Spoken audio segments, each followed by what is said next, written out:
बड़ा बाज़ार, कोलकाता के दिल का टुकड़ा जो दिखता तो है, पर इस टुकड़े को संवारना और समझना दोनों शायद अभी बाकी ही है। जब भी शहर कोलकाता के गौरवशाली इतिहास का जिक्र चलता है तो बड़ा बाज़ार का जिक्र भीड़ भरी तंग गलियों और मुठिया मज़दूरों तक ही रुक जाता है। हकीकत यह है कि कोलकाता का इतिहास ही बड़ा बाज़ार के जिक्र से शुरू होता है। नहीं समझे तो चलिए हम आपको बड़ा बाज़ार की तंग गलियों में छिपे इतिहास की ओर ले चलते हैं और आज से शुरू करते हैं तंग गलियों को समझने की।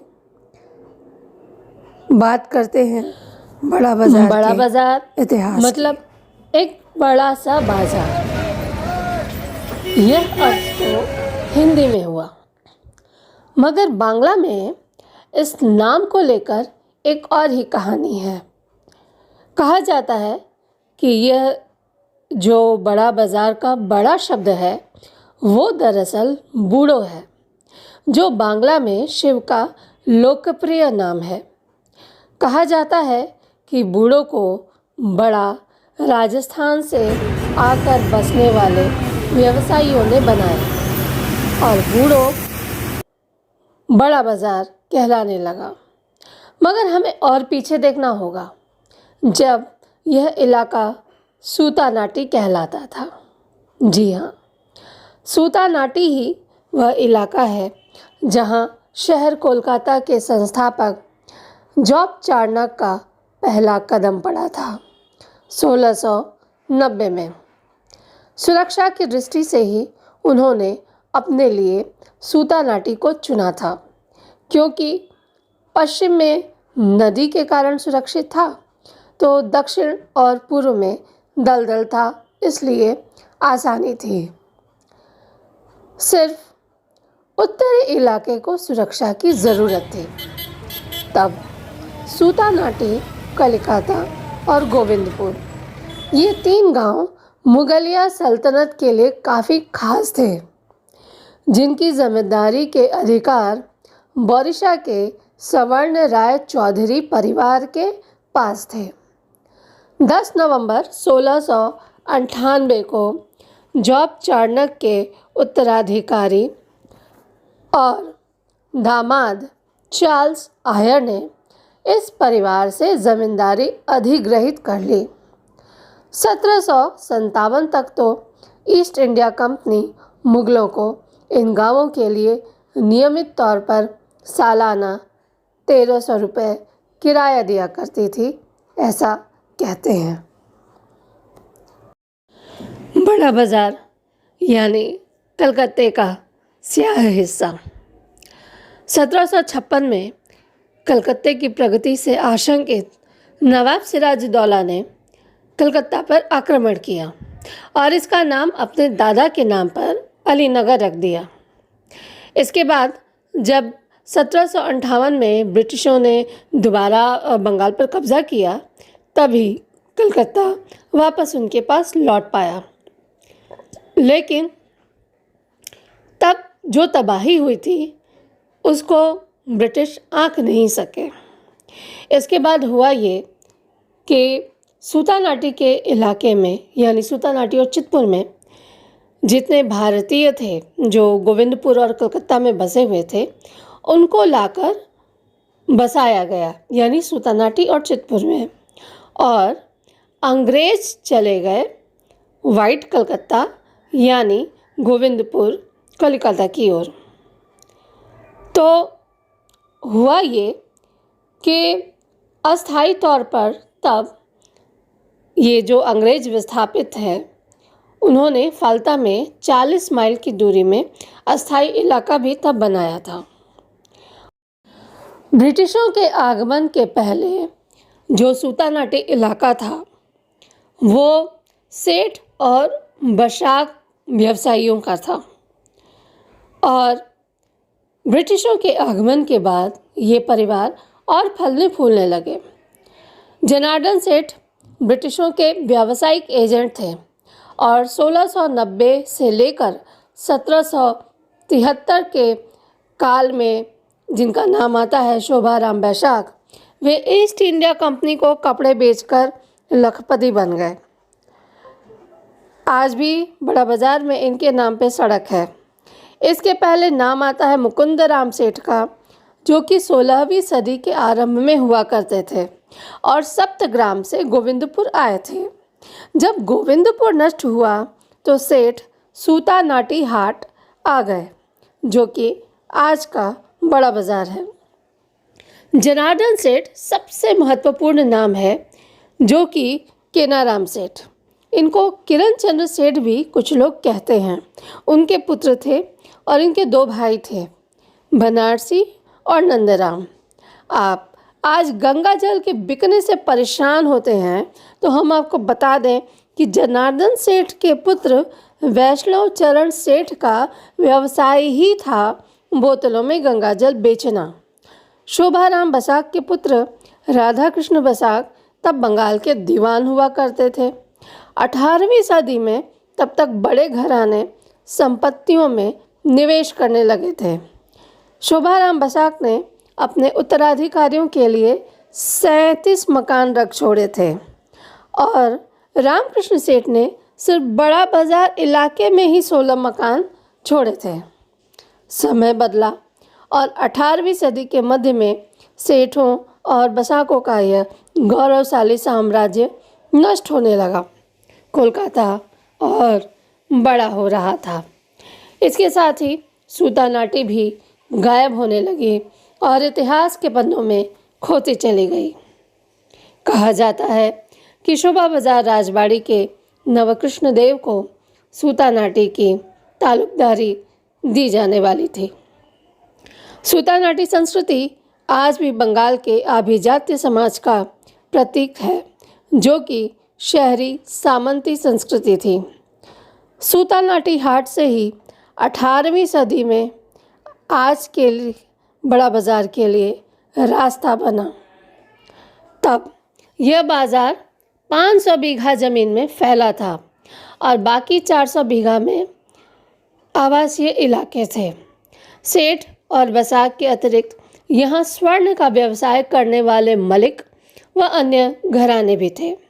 आज के कलाकार स्ट्रीट में जिस इलाके को हम ढाका पट्टी कहते हैं, यह ढाका के शाह कहे जाने वाले वस्त्र व्यवसायियों का घर हुआ करता था और संभव है कि ढाका शब्द इसी शब्द से जुड़ा हो, यानी ढाका जो जगह है उसकी वजह से जुड़ा हो। इन व्यवसायियों का ढाका, मुर्शिदाबाद और कासिम बाजार से भी गहरा संपर्क था। अब सवाल उठता है कि आखिर राजस्थान से मारवाड़ी समुदाय कब आकर बड़ा बाजार में बसा? तो मारवाड़ी समाज तो 17वीं सदी से ही आने लगा था और इसके पहले भी अकबर के समय से ही राजस्थान से लोग व्यवसाय के विस्तार के लिए राजस्थान के बाहर जाने लगे थे। मुर्शिदाबाद में हजारी मल का नाम आता है, जिन्होंने परमानेंट सेटलमेंट की व्यवस्था के बाद ज़मीनें भी खरीदनी शुरू कर दी थी। पोरवाल मारवाड़ी दुलाल चंद्र सिंह का नाम आता है, जो ढाका में रहते थे। उन्होंने कई बाजार बनवाए। बाकरगंज, पटवाखाली और कमोलिया जिलों में ढाका के ख्वाजा की साझेदारी में इनकी संपत्ति थी और ये जूट का कारोबार भी करते थे। नवाब मीर कासिम ने एक बार सोयना को फिर से उन्नत करने के लिए जगत सेठ से मदद मांगी थी और मदद नहीं मिली तो उनको मरवा भी दिया। 19वीं सदी में मारवाड़ी साम्राज्य का जो आधिपत्य है वो और बढ़ा और बंगाल आगमन और उनकी स्थिति दोनों ही मजबूत हुई। ताराचंद घनश्याम दास, बंसीलाल अबीर चंद, सदासुख गंभीर चंद, हरसुख दास, बाल किशन दास, कोठीवाल डागा, राम किशन बागड़ी, इन्होंने व्यावसायिक स्तर पर बंगाल से लेकर बांग्लादेश यानी तब के पूर्वी बंगाल में स्थिति मजबूत कर ली थी। जूट के कारोबार पर इनका वर्चस्व था। आगे चलकर स्वाधीनता आंदोलन में ही भी इस मारवाड़ी समुदाय ने बहुत ही महत्वपूर्ण योगदान दिया और बूढ़ो बाजार धीरे धीरे आज का बड़ा बाजार बन गया। हमने आपको जितने भी नाम बताएं, आज भी बड़ा बाजार में इनके नाम पर कटरे हैं, हवेलियां हैं और इन सब का अपना महत्व है।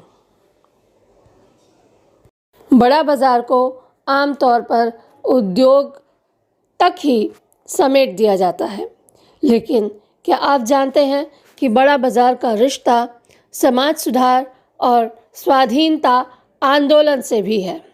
महात्मा गांधी के स्वदेशी आंदोलन को जन जन तक पहुंचाने में और उनसे आम जनता को जोड़ने में बड़ा बाजार के व्यवसायियों की बड़ी भूमिका है। स्वदेशी ही क्यों, शिक्षा और चिकित्सा के क्षेत्र में भी बड़ा बाजार लगातार काम कर रहा है। आप जिन उद्योगपतियों के योगदान को खारिज करते आ रहे हैं, स्त्री शिक्षा और महिला सशक्तिकरण के पीछे उनका बड़ा योगदान है। इसके बारे में हम बात करेंगे, लेकिन फिलहाल तो हम आपको कुछ नाम बताएंगे जो हमारी बात को समझने के लिए काफ़ी है। क्या आप जानते हैं कि महात्मा गांधी रोड और उससे संलग्न जो इलाके हैं, ये वो इलाके हैं जहाँ से चरखे को ताकत मिली। आज भी यहाँ पे खादी की असंख्य दुकानें हैं। कुछ दुकानें ऐसी हैं जिनका एक लगातार योगदान रहा है। गोविंद भवन, शुद्ध खादी भंडार, मारवाड़ी हॉस्पिटल, श्री विशुद्धानंद हॉस्पिटल, मारवाड़ी बालिका विद्यालय, माहेश्वरी बालिका विद्यालय या श्री बड़ा बाजार कुमार सभा पुस्तकालय, बड़ा बाजार लाइब्रेरी या सेठ सूरजमल जालान पुस्तकालय, ऐसे तो कुछ नाम ही हैं। हमें हैरत है कि इतिहास के इस सुनहरे अध्याय पर बात पूरी तरह खुलकर क्यों नहीं होती। हो सकता है कि कोलकाता को जब चाणक्य ने बसाया है। बंगाल के लोगों का बड़ा योगदान है, मगर बड़ा बाजार को बसाने में और आज के बंगाल को उन्नत करने में मारवाड़ी समुदाय और इसके साथ ही उत्तर प्रदेश व बिहार के श्रम को नज़रअंदाज करना खुद को धोखा देना है।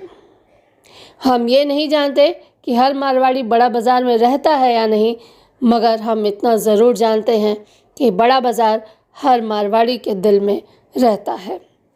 जाहिर सी बात है, क्योंकि प्रवासी राजस्थानियों का एक बड़ा इतिहास इस जगह से जुड़ा हुआ है।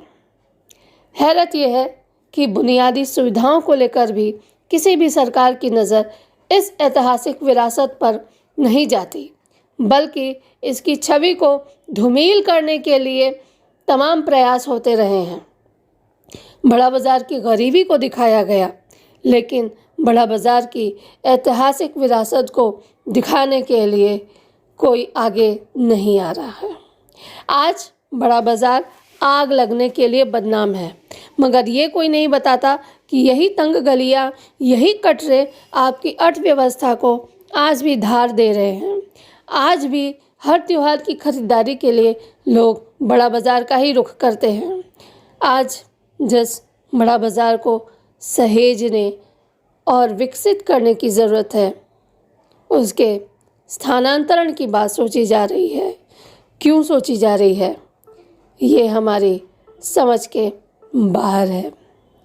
आज भी पुराने कोलकाता में खड़े विशाल राजप्रसाद उस पुराने वैभव की स्मृतियाँ ताज़ा करते हैं। हमें स्थानांतरण को नहीं, बड़ा बाजार को बड़ा बाजार में ही रखकर इन राजप्रसादों के संवारने और उसे फिर से खड़ा करके उपयोगी बनाने के लिए कदम बढ़ाने की ज़रूरत है। और इसी बड़ा बाजार पर हम आपसे बात करते रहेंगे।